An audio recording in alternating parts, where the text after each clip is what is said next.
हाम्रो गाउँ चाहिँ यस्तो छ है। हाम्रो प्रोपर्टी अगाडि यहाँ देख्नुहुन्छ तपाईहरुले च्याटर लाएर टेनान्टले कुन अवस्थामा छाडेको छ भनेर तपाईहरुलाई क्विक देखाउँछु। म पनि हेर्छु है त। ल हामीले 1000 पाउन्ड चाहिँ आफैले तिर्नु पर्ने भएको छ। एजेन्सीलाई दिदा र आफैले म्यानेज गर्दा के कतिको फरक हुन्छ, फाइदा बेफाइदा के छ भनेर म आजको भिडियोमा विस्तार भन्दै जानेछु। घर म्यानेज गरिदिने कम्पनीको खोजीमा हुनुहुन्छ भने स्विन्डन एरियाको लागि चाहिँ मलाई इनबक्स गर्नु होला। हेलो नमस्कार अनि छड्के सलामहरू सम्पूर्णलाई प्रिन्सेस सिरिफा फ्यामिली युट्युब च्यानलमा वाम वेलकम छ। यो भन्दा अगाडिको भिडियोमा मैले नयाँ गोर्खा युनिट खुल्दैछ बेलायती सेनामा भनेर चाहिँ जानकारी दिएको थिएँ। धेरै भन्दा धेरैले हेर्नु भएको छ अनि सब्स्क्राइबर पनि एकदमै धेरै बढ्नु भएको छ। यदि लाहुरे सम्बन्धी नयाँ अपडेट अझ धेरै कन्टिन्युस हेर्न जान्न चाहनुहुन्छ भने यो च्यानललाई सब्स्क्राइब गर्नु होला। आज भने म ब्याकप्याक बोकेर लाग्दैछु स्विन्डनतिर। किन त भन्दा 5 वर्ष अगाडि हामीले स्विन्डन भन्ने ठाउँमा घर किनेका छौं अनि लगभग 5 वर्ष नै बसिसकेपछि टेनान्ट्स अर्थात् घर भाडामा बस्ने मान्छे चाहिँ भर्खरै हाम्रो घरबाट निस्केर हिँडेको छ। अब घर कुन हालतमा छोडेर गयो, के छ कसो छ भनेर बुझ्न घर हेर्न जाँदैछु। अनि आफ्नो युकेमा चाहिँ धेरैजनाले आफ्नो प्रोपर्टी आफैले म्यानेज गर्नुहुन्छ र कतिले चाहिँ एजेन्सीलाई दिन्छ। एजेन्सीलाई दिँदा र आफैले म्यानेज गर्दा के कतिको फरक हुन्छ, फाइदा बेफाइदा के छ भनेर म आजको भिडियोमा विस्तार भन्दै जानेछु। किनभने मैले 5 वर्ष त अनुभव गरिसकेँ एजेन्सीलाई घर दिँदाखेरि कस्तो हुँदो रहेछ भनेर। साथै प्रोपर्टी सम्बन्धी अरू मलाई आफैले भोगेर पाएको जानकारी तपाईलाई आज म यो भिडियोमा सेयर गर्नेछु। प्लस हाम्रो घर कुन अवस्थामा छोडेको छ त्यो पनि तपाईहरुलाई देखाउने छु। अनि म चाहिँ पुरै सरसफाइको सामग्रीहरू पनि गाडीमा लोड हानिसकेको छु। खतरा क्लिनिङ पनि गर्ने भनेर हिँडेको छु। तर कुन अवस्थामा छोडेको छ पुगेर थाहा हुन्छ। अनि आज चाहिँ सिरिफा स्कुलमा छ, सिरिफामा चाहिँ घरमा छ। किनभने उसको चाहिँ बेलुकी आफ्नो काम छ, जबमा जानुपर्छ। त्यही भएर म आफै एक्लै जाँदैछु, जानु परेको अवस्था छ। अब भने लागौं मेरो घरतिर है त। त्यो भन्दा अगाडि यो महिनाको लगभग 1000 पाउन्ड मोर्गेज चाहिँ हामी आफैले तिर्नु पर्ने भएको छ। 1000 पाउन्ड आफैले किन तिर्नु पर्दैछ त? ठ्याक्कै नेपाली अहिले हिसाब गर्दा 1 लाख लगभग 70,000 रुपैयाँ चाहिँ आफैले तिर्नु पर्ने भएको छ। किन कसरी भनेर चाहिँ म तपाईहरुलाई देखाउँदै जानेछु। अब भने लागौं स्विन्डनतर्फ। अहिले चाहिँ म ब्लान्डफोर्डमा आफ्नो क्वार्टरमा छु। Let's go. ल मेरो गाडी चाहिँ यता छ, सेतो घोडा। पुरा लोड हानिसकेको छु। के लोड हानेको छु भनेर तपाईहरुलाई देखाउँछु। पुरै खच्चाखच छ डिकी चाहिँ। यहाँ पोचा सोचादेखि लिएर हुबरदेखि लिएर म अब अलिक लामो बस्नुपर्ने भयो भने 2 दिन 2 रात बस्छु। त्यही भएर चाहिँ मेरो लागि ओट्ने ओछाउने खानेकुरा अक्रम बक्रम है यो पेन्टिङ डेन्टिङदेखि लिएर सबै मैले चाहिँ सामानहरू यहाँ पाइप साइप सबै बोकेर हिँडेको छु। कस्तो छ घरको अवस्था त्यही अनुसारको मेरो बसाइ रहनेछ। अब भने 2 घण्टाको यात्रा लाग्छु। आज मौसम अलिकति कस्तो छ भन्दा अलिकति क्लाउडी छ, पानी पर्दैछ अलिअलि। होप केही घण्टा पछाडि चाहिँ अलिक राम्रो हुन्छ होला। अब चाहिँ लेट्स गो।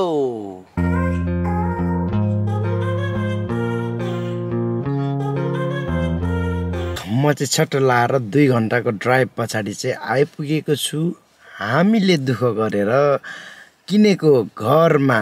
ल मैले चाहिँ गाडी पार्क गरिसकेको छु। हाम्रो गाउँ चाहिँ यस्तो छ है। हाम्रो प्रोपर्टी अगाडि यहाँ देख्नुहुन्छ तपाईहरुले च्याटर लाएर 2टा पार्किङ छ यहाँ हाम्रो चाहिँ। अब बाहिरबाट देखिहाल्नु भयो हाम्रो गाउँघर यस्तो छ हैन। च्याटर लाएर अब घरभित्र चाहिँ कस्तो छ, प्रोपर्टीभित्र टेनान्टले कुन अवस्थामा छाडेको छ भनेर तपाईहरुलाई क्विक देखाउँछु। म पनि हेर्छु है त। ल च्याटर लाएर यो छ टेनान्टले घर। ल यहाँ देख्नुहुन्छ हाम्रो ट्रेनको कागजपत्रहरू आइपुगेको रहेछ। ल हाम्रो घर छिर्नसाथ इन्ट्रान्समा चाहिँ यस्तो छ, तपाईँहरूले देख्नुहुन्छ होइन। यता दाहिनेतिर चाहिँ यो टोइलेट बाथरुम क्विक हेरिहालौँ कस्तो छोडेको छ। त्यो सानो पस्नसाथको टोइलेट बाथरुम होइन। सरर पर कान्छो राई ऐनामा देख्नुभयो, यहाँ यस्तो छ होइन। क्लिन छ टोइलेट, नाइस क्लिन छ। यो चाहिँ भित्र मैले अलिकति धेरै क्याप्चर हुन्छ भनेर मोबाइलबाट बनाउँदैछु है। फ्लोर यस्तो छ। क्विक म मेरो जुत्ता यहाँ आउट गर्छु किनभने फोहोर सोर्न सक्छ कान्छो राईको जुत्ताले। हाम्रो किचन चाहिँ यस्तो छ। कुन अवस्थामा छ त, टेनारले कुन अवस्थामा छोड्यो त भनेर यहाँबाट हेरौँ ल है। छट लाएर धारा एकदम क्लिन अवस्थामा छोडेको छ। यतिको पास कुन अवस्थामा छोडेको छ ल देख्नुहुन्छ, एकदमै क्लिन छ। सरर अलिक छिटो छिटो गर्छु म। हाउस टुर होइन, हाउस टुर पनि भएको छ यो चाहिँ। यो चाहिँ के होला गाइज भन्दा यो चाहिँ फ्रिज हो। कुन अवस्थामा छोडेको छ त फ्रिज भन्दा यतिको चाहिँ ल पक्का फ्याक्ट्री रिसेट भनेको चाहिँ ब्रान्ड न्यू अवस्थामा छोडेको छ। काम गर्छ गर्दैन फेरि है, अहिले म चेक गर्छु। ल यतिको किचन फ्लोर एकदमै इमाकुलेट। मेरो हात देखिहाल्नु हो। थम्स अप, लाइट वर्किङ एकदम गुड कन्डिसनमा छोडेको छ। अब जाउँ हामी मेन हाम्रो सिटिङ रुममा। बत्ती बलिरहेको अवस्था छ। सरर लाएर भित्ताहरू हेर्नुहोस्, मैले पनि हेर्दैछु, क्लिन छोडिदिएको छ। फ्लोरिङ देख्नुहुन्छ क्लिन छ, पेन्टिङ सेन्टिङहरू केही पनि छैन झारेको। ल एकदमै क्लिन छ। हाम्रो स्टोर रुम क्लिन छ। ल यो क्लिन अवस्थामा छ। अब यता हेर्नुहुन्छ भने यो चाहिँ हाम्रो माथि जाने स्टेयर, अपस्टेयर जाने यो चाहिँ हाम्रो ल्याडर भर्याङ जे भने पनि यस्तो छ। यो चाहिँ कार्पेट चाहिँ अलिकति फोहोर देख्दैछु मैले, तर अब त्यत्रो धेरै बसेको होइन। गर्दाखेरि 2016 को घर हो हाम्रो। अब 10 वर्ष झन्डै 10 वर्ष हुनु लाग्यो। 10 वर्ष मान्छे बसेको घर यतिको राम्रो नै हो भन्नुपर्छ, नट ब्याड। माथि आइसक्यो हामी, लाइट अन गरियो। अब हामी छिरौँ हाम्रो बेडरुममा। मेन बेडरुममा यहाँ टेम्परेचर सेटिङ त्यहीँ देख्दै हुनुहुन्छ तपाईँहरूले, त्यहीँ छ योको लागि। छिर्यौँ हामी। ल यस्तो छ हाम्रो मेन बेडरुममा। यो चाहिँ हाम्रो एट्याच टोइलेट बाथरुम हो। भित्र कस्तो छ भनेर हेरौँ, कतिको सफा छोडेछ यहाँबाट थाहा हुन्छ है। फ्लोरिङ एकदम क्लियर। Sync wow clean. भित्तामा कान्छो राई देख्नुहुन्छ तपाईँहरूले, एकदमै क्लिन। द्याट मिन्स यो चाहिँ एकदमै राम्रो क्लिन गरिदिएको छ। क्लिन अवस्थामा, नो ड्यामेज, एकदमै राम्रो अवस्थामा। ल सावर हेर्नुहोस् त, एट्याच सावर एकदमै क्लिन छ। ल यो पनि क्लिन। Wow pass. ल यति भए happy. Turn of the light. अर्को हाम्रो यो सावर, मेन सावर रुम हो है। मेन सावर रुममा इन्ट्री मारिदेऊ च्याक्क लाएर। Turn on the light, light working. Tiling ceiling all good, पक्का राम्रो। सिङ्क गुड कन्डिसनमा। ल सिङ्क, यहाँको सिङ्क वाउ क्लिन। कटन छोडिदिएछ एकदमै राम्रो, नयाँ कटन छोडिदिएको रहेछ। सबै सफा छ। ल सेकेन्ड बेडरुम हो। Second bedroom oh not bad. वालहरू हेर्नुहोस् त यतिको क्लियर छ होइन, सफा छ। अलिअलि यो टोइलेट के अरे यो चेयरहरूको बेडहरूको अलिअलि उ छ, यो नो प्रब्लम। यो सबै यो चेयरहरूको डोब हो, डोब। भित्तामा अलिअलि उ छ, यो नो प्रब्लम होइन यतिको। ल यहाँबाट बाहिर हेर्दाखेरि चाहिँ यस्तो छ है गाउँ हाम्रो गाइज। यतातिर चाहिँ सिधै हेर्दा यो स्कुल हो। मेरो घरको अगाडि नै स्कुल छ। पछि यहाँ बस्दाखेरि अब सिधीमा त कत्रो ठुलो भइसक्छ, गर्दाखेरि त्यस्तो छ। एकदमै पार्क पर्ने ठाउँमा छ। कार पार्किङ यही पछाडि छ, छ्याट्र लाएर त्यो छ। अब थर्ड बेडरुम चाहिँ यो चाहिँ सानो चिटिक्कको केटाकेटी खेल्ने, अर्थात् मैले अफिस बनाउँदा पनि हुने खालको छ। यो कस्तो छ त भन्दा यो पनि सफा छ। ल गार्डन हेर्न जाउँ। हाम्रो चाहिँ गार्डन सानो चिटिक्कैको गार्डन चाहिँ। ल गार्डन, ल हाम्रो सानो गार्डन चाहिँ यस्तो छ। चिटिक्कको यहाँ बार्बिक्यू खाने, गफसफ गर्ने आफन्तहरूसँग त्यस्तो छ होइन। ल गार्डन यस्तो छ, सानो स्टोर रुम चेक गरौँ है त। यो पनि क्लिन गरेर छोडिदिएको छ। ल यतिको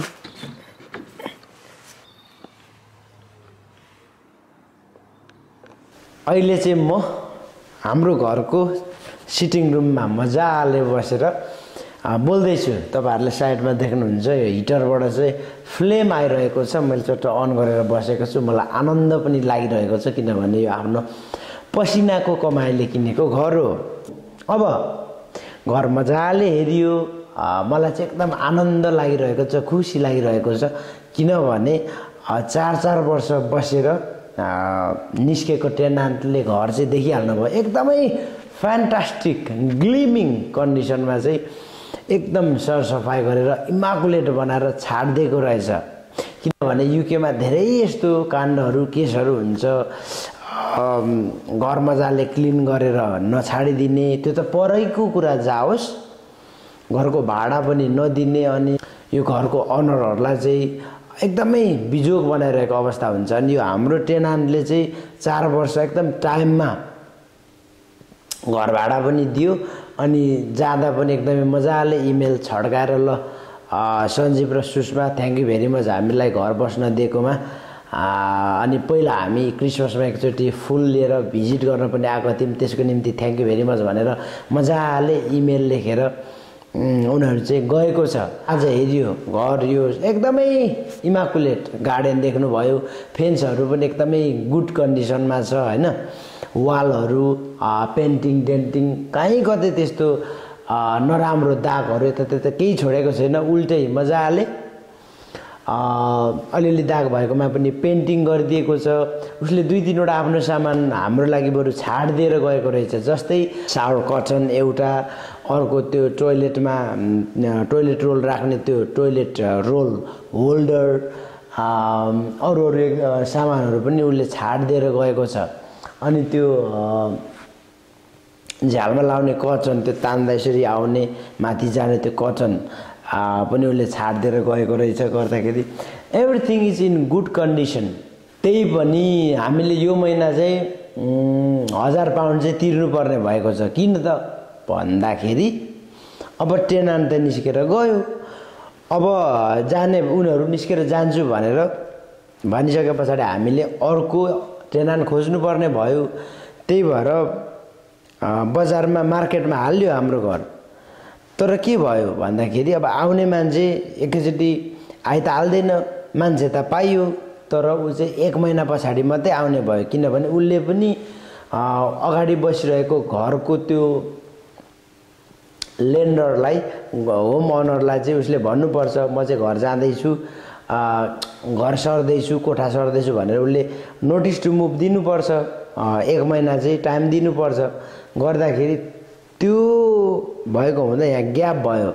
अब यो मार्चको अन्तिममा आउँछ ऊ, लगभग 20-25 दिनको भाडा चाहिँ हामीले 1000 पाउन्ड चाहिँ आफैले तिर्नुपर्ने भएको छ। त्यही भएर यो महिनाको हिसाब चाहिँ अलिकति हाम्रो बजेट भाषणमा चाहिँ अलिकति तलमाथि खर्च एकदम टाइट हुने अवस्था छ। घर किनिसके पछाडि अब हिसाब किताब तलमाथि दायाँ बायाँ त भइ नै रहन्छ, त्यो नर्मल कुरो हो।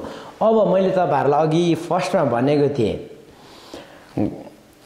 प्रोपर्टी आफैले म्यानेज गर्नु र एजेन्सीलाई दिनुमा कुन फाइदा बेफाइदा के छ भनेर। जिन्दगीमा पैसा भन्ने कुरो आउँछ जान्छ होइन, तर ठुलो कुरो चाहिँ सन्तुष्टि अनि पिस अफ माइन्ड हो, मनलाई शान्ति के। जस्तै अब यहाँ भनिहाल्छु, म चाहिँ आफ्नो प्रोपर्टी चाहिँ एजेन्सीलाई दियो भने पिस अफ माइन्ड चाहिँ मजाको हुन्छ। उनीहरूले सबै कुरा डिल गरिदिन्छ। जस्तै यहाँ देख्नुभयो नि, यो घर यो गुड कन्डिसनमा छोडिदियो, किनभने अब त्यो मेरो अगाडिको टेनान्ट चाहिँ मुभ आउट हुनुभन्दा अगाडि इन्सपेक्सन राखेको हुन्छ एजेन्सीले, अनि इन्सपेक्सन पास भए पछाडि मात्रै ऊ यो घरबाट जान पाउँछ। अर्थात् यहाँ केही तल्लोमाथि गडबडी छ भने चाहिँ एजेन्सीले उसलाई चार्ज गर्दाखेरि एजेन्सीले चाहिँ एकदम एउटा कडी हो क्या, च्याप्प समाएर राख्छ, उसले भाग्न पाउँदैन। किनभने टेनान्ट यहाँ घरमा बस्नु आएको महिना नै 1500 पाउन्ड चाहिँ एउटा डिपोजिट जस्तो राखेको हुन्छ। अनि इनकेस उसले यो घर चाहिँ तल्लोमाथि दायाँ बायाँ गरेर निस्केको छ भने त्यो डिपोजिट गरेको पैसा चाहिँ एजेन्सीले काटिदिन्छ। त्यही डरले पनि उनीहरूले चाहिँ मजाले इमाकुलेट छाडिदिन्छ। अर्को कुरो, भाडा टाइममा तिरेन भने एजेन्सीले चेजअप गरिदिन्छ। अब हामीले त चेजअप गर्नको निम्ति झमेला हुन्छ, यहाँ आफ्नो जागिर जब गर्ने कि फ्यामिली हेर्ने कि अब यो पछि लागेर यो मेरो भाडा दिएन के हो कता हो लिगल लडाइँहरू लड्ने कि दुनियाँ झमेला हुन्छ। अब यो घर हेर्दै बापत मैले मन्थली 60-70 पाउन्ड त तिर्छु, तर त्यो तिर्दै बापत चाहिँ अरू आइपर्ने जोखिमहरू, टेनान्टले दिन सक्ने दुःखहरू, त्योबाट चाहिँ हामी जोगिन्छ नि। Satisfaction plus peace of mind, शान्त हुन्छ। त्यही भएर एजेन्सीलाई दिनुमा नै म चाहिँ फाइदा देख्छु हैन, ठुलो फाइदा छ। तर कुन एजेन्सीलाई दिने के कति भन्नेमा पनि भर पर्छ। जस्तै यो स्विन्डन एरिया हो, मैले चाहिँ 6% मात्रै तिर्छु, त्यस्तै 60-70 पाउन्ड मात्रै मन्थली तिर्छु। तर यहाँ कतिपय एजेन्सीहरूले चाहिँ 10%, 11% पनि लिन्छ, which is big amount.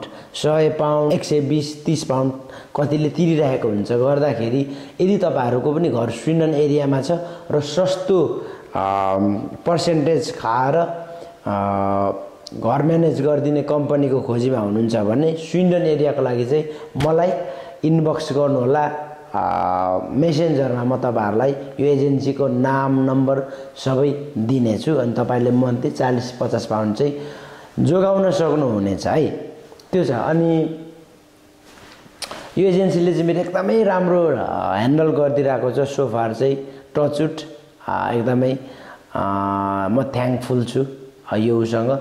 Plus हाम्रो टेनान्ट चाहिँ एकदमै राम्रो टेनान्ट परेको थियो, 4 वर्ष, नो गाजमाज, नो दायाँ बायाँ, अनि घर पनि एकदम गुड कन्डिसनमा छाडिदिएर गएको छ। थ्याङ्क यू भेरी मच मेरो टेनान्टलाई। अब अर्को टेनान्ट पनि पाइसकिएको छ। अबको टेनान्टले चाहिँ कसरी घर लुक आफ्टर गर्छ, कसरी बस्छ हेर्न बाँकी छ। होपफुल्ली फिङ्गर क्रस राम्रै टेनान्ट परोस् भनेर म प्रार्थना पनि गर्छु। अनि मैले लिएर आएको डेन्टिङ, पेन्टिङ, पोचा सोचा, होवर सुवरको सबै सामान चाहिँ अब म गाडीमा ब्याकलोड गर्छु। ब्याक टु घर बुढी र छोरीसँग भेट्न म चाहिँ जान्छु। नेक्स्टचोटि चाहिँ हामी तिनैजना यो घरमा आएर मजाले पूजाआजा गर्ने त्यो खालको हाम्रो चाहिँ सल्लाह रहेको छ। अनि होपफुल्ली आजको भ्लग तपाईँहरूलाई इन्फर्मेटिभ भयो होला भन्ने लागेको छ। किनभने कतिले आफै म्यानेज गर्दा ठिक होला कि कम्पनीलाई दिँदा ठिक होला कि भनेर दुनियाँ क्वेसनहरू हुन्छ, त्यसको एन्सर पनि दिएको छु। र मिस्टर पारदर्शीको घर चाहिँ कुन कन्डिसनमा रहेछ भनेर त्यो पनि तपाईँहरूलाई मैले देखाएँ। त्यो छ भन्दै आजको भ्लगबाट चाहिँ म बिदा हुन चाहन्छु। तपाईँहरू सबै आफ्नो स्वास्थ्यको ख्याल गर्नुहोला, आराम कुशल बस्नुहोला भन्दै आजको भ्लगबाट बिदा हुन चाहन्छु। नमस्कार।